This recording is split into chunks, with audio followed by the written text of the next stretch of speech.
अस्सलाम वालेकुम dear students, मैं असद अब्बास आपका फिजिक्स टीचर।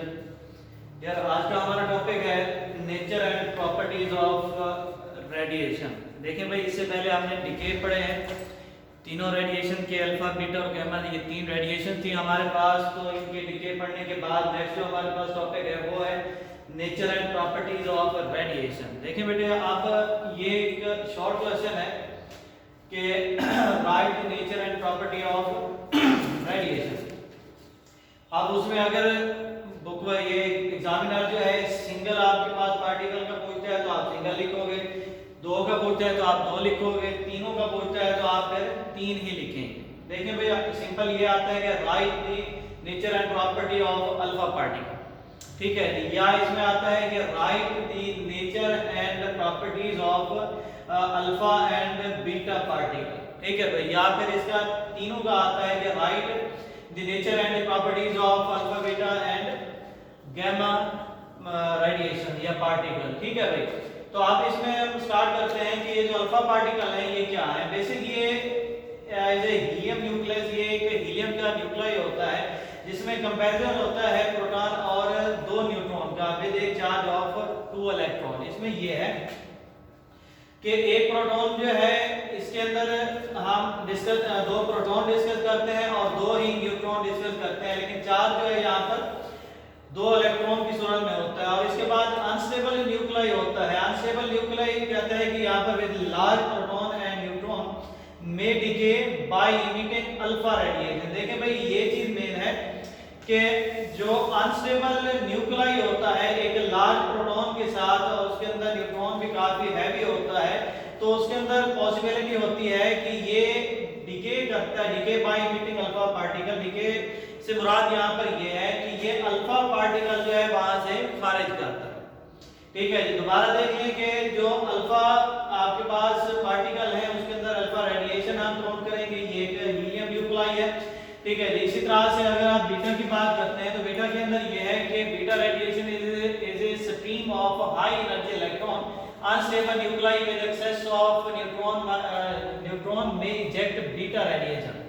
इसमें ये है कि जो बीटा है ये एक हाई एनर्जी इलेक्ट्रॉन्स है हाई एनर्जी इलेक्ट्रॉन्स हैं जो कि क्या करते हैं, unstable nucleus excess of neutron में इजेक्ट बीटा रेडिएशन, क्योंकि वहां पर न्यूट्रॉन की तादाद बहुत ज्यादा होती है जिस वजह से वहां पर बीटा रेडिएशन जो है इजेक्ट होती है। ठीक है, और इसके बाद जो तीसरा है हमारे पास गामा रेडिएशन। कि गामा रेडिएशन क्या है, हाई एनर्जी लाइट फोटॉन्स हैं ये, they are electromagnetic radiation of very high frequency. High frequency है तो इसकी वेवलेंथ जो है ये शॉर्ट होगी, शॉर्ट वेवलेंथ। ठीक है भाई, दोबारा देखें कि ये जो गामा रेज है या गामा पार्टिकल है are very high energy light photons. देखिए भाई, पहले हमने कहा कि जो ये चीज यहाँ पर मैंने लाइन लगाई है इसको आपको ध्यान में रखना है। ये ऑब्जेक्टिव भी आपकी बन सकती है कि जो अल्फा है, अल्फा के अंदर कौन से पार्टिकल है, वहां पर हीलियम न्यूक्लियस इस्तेमाल किया जाता है। इसके बाद जो हमारे पास गामा है मतलब कि बीटा है, बीटा के अंदर क्या है, ये हाई एनर्जी इलेक्ट्रॉन्स होते हैं। दोबारा देख लें कि बीटा के अंदर क्या है, हाई एनर्जी इलेक्ट्रॉन्स होते हैं। और इसके बाद जो गामा है, गामा के अंदर क्या होता है कि लाइट होती है जो कि फोटॉन की सूरत में होती है। ठीक है, ये एक इलेक्ट्रोमैग्नेटिक रेडिएशन है जिनकी फ्रीक्वेंसी बहुत ज्यादा होती है। ठीक है जी, जब फ्रीक्वेंसी बहुत ज्यादा होगी तो इसकी वेवलेंथ जो है बहुत कम होगी, ये चीज आपने पढ़ी है। ठीक है जी, नेक्स्ट है हमारे पास ये आयनाइजिंग इफेक्ट और पेनिट्रेटिंग इफेक्ट, पेनिट्रेटिंग इबिलिटी। देखिए भाई, अब ये तीनों जो हमारे पास रेडिएशन है, मतलब कि पार्टिकल्स हैं, अल्फा है, बीटा है, गामा है। ठीक है, फिर इनके आयनाइजिंग इफेक्ट क्या है और इनकी पेनिट्रेटिंग एबिलिटी क्या है। पहले आयनाइजिंग की बात करते हैं। आयनाइजिंग में क्या है, कहता है कि यहाँ पर ये थ्री काइंड ऑफ रेडिएशन जो है ये मैटर को स्प्लिट करने की एबिलिटी रखते हैं। और मैटर को जब ये स्प्लिट करते हैं तो दो तरह के आयन बनाते हैं, एक पॉजिटिव और एक नेगेटिव। तो इस पूरे अमल को, इस प्रोसेस को कहा जाता है आयोनाइजेशन।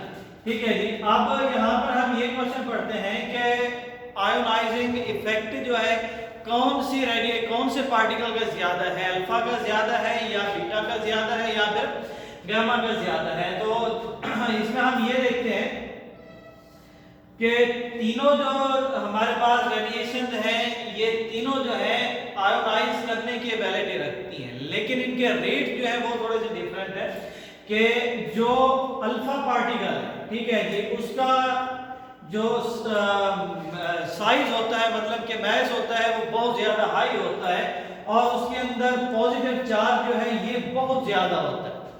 दोबारा देख लें कि यहाँ पर हम ये लिखते हैं कि alpha has a large positive charge and large mass, ठीक है जी, इसलिए इसकी आयोनाइजिंग पावर जो है बहुत ज्यादा होती है।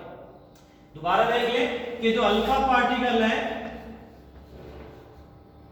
अल्फा ग्रेटर आयोनाइजिंग इफेक्ट रखता है एज कंपेयर टू बीटा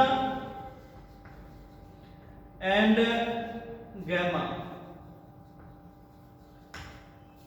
वजह क्या है इसकी, सवाल ये भी आ सकता है कि अल्फा पार्टिकल जो है इनकी आयोनाइजेशन इफेक्ट जो है ज्यादा है, तो इसका आपने आंसर देना है कि because it is due to large positive charge and large mass, इसलिए इसके जो आयोनाइजिंग इफेक्ट होता है वो बहुत ज्यादा होता है। अब अगर हम पेनिट्रेटिंग एबिलिटी की बात करते हैं तो पेनिट्रेटिंग एबिलिटी वैसे खुद क्या है, पेनिट्रेट का मतलब होता है घुस जाना, पेनिट्रेट का मतलब होता है घुस जाना। तो पेनिट्रेटिंग एबिलिटी से हम यहाँ पर ये मुराद लेंगे कि जो हमारे पास पार्टिकल हैं अल्फा बीटा और गामा, इनकी किसी चीज के अंदर घुसने की एबिलिटी सलाहियत कितनी है, ठीक है जी। यहाँ पर पहले हम पेनिट्रेटिंग एबिलिटी जो उसकी डेफिनेशन करते हैं कि strength of radiation to penetrate a certain material that's known as penetrating ability. देखिए भाई कि जब ये strength of radiation to penetrate a certain material, देखें यहाँ पर उसने कहा कि एक मखसूस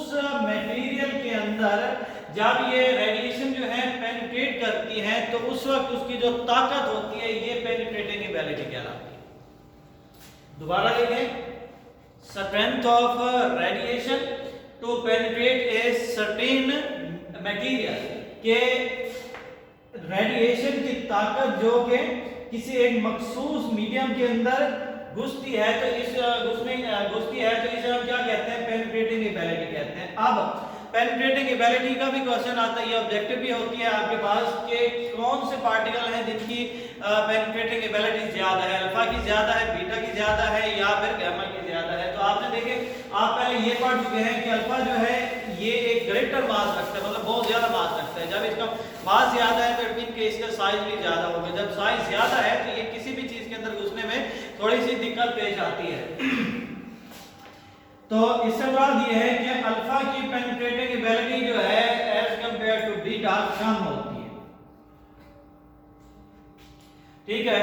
और इसके बाद बीटा की जो पेनिट्रेटिंग एबिलिटी होती है एज कंपेयर टू गामा वो सबसे मतलब कि वो भी कम होती है। सबसे ज्यादा पेनिट्रेटिंग एबिलिटी होती है गामा की। क्यों? क्योंकि ये एक बहुत ज्यादा हाई फ्रीक्वेंसी है।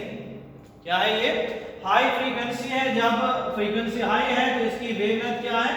शॉर्ट है। शॉर्ट से मुराद ये है कि बिल्कुल ये पतली सी एक रेडिएशन होती है जिस वजह से ये एक मीडियम में बाआसानी जो है पेनिट्रेट कर सकती है, ठीक है जी। तो आज का हमारा टॉपिक क्या था? ये नेचर और प्रॉपर्टीज थी। इसके अंदर हमने शॉर्ट क्वेश्चन पढ़े, ये भी शॉर्ट क्वेश्चन है, और इसके अंदर हमने ऑब्जेक्टिव भी पढ़ लिए और शॉर्ट क्वेश्चन भी पढ़ लिया। और उम्मीद है कि आपको ये टॉपिक समझ आ गया होगा। मजीद अगर नहीं आया तो आप लोग हमसे कांटेक्ट कर सकते हैं व्हाट्सएप पे या हमारे कांटेक्ट नंबर पे, ठीक है। इंशाल्लाह आपको सेटिस्फाई किया जाएगा। शुक्रिया।